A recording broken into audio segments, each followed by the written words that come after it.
16 mm ची ठिबक चांगली का 20 mm ची ठिबक चांगली? जवळपास प्रत्येक व्हिडिओच्या कमेंटमध्ये हा प्रश्न शेतकरी बंधूंनी विचारलेला असतो. तर कधी पण 16 mm ची ठिबक ही चांगली असते 20 mm पेक्षा. असं मी का म्हणतोय? कारण 16 mm पेक्षा 20 mm चा खर्च हा डबल होतो, पण एकरचा खर्च डबल होतो, पण आयुष्य डबल नाही होत ना.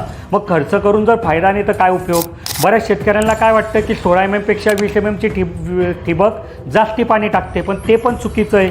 तुमची ठिबक किती पाणी टाकेल हे त्या ड्रिपरवर ठरतं.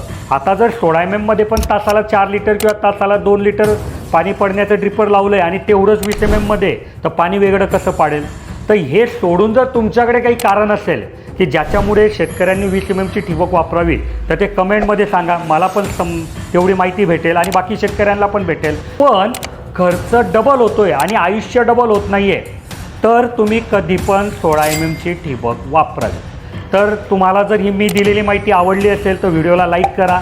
ही व्हिडिओ प्रत्येक शेतकऱ्यांपर्यंत पोचवा, कारण ज्या शेतकऱ्याला नॉलेज आहे त्याचा फायदा होतो म्हणजे होतो. आणि तुम्हाला जर आमच्याशी काही बोलायचं आहे, काही तुमच्या मनात शंका आहे, तर आमचे इंजिनियर सकाळी 8 ते संध्याकाळी 6 उपलब्ध असतात. त्यांचा नंबर इथे दिला आहे, तुम्ही त्यांना कॉल करू शकता. धन्यवाद.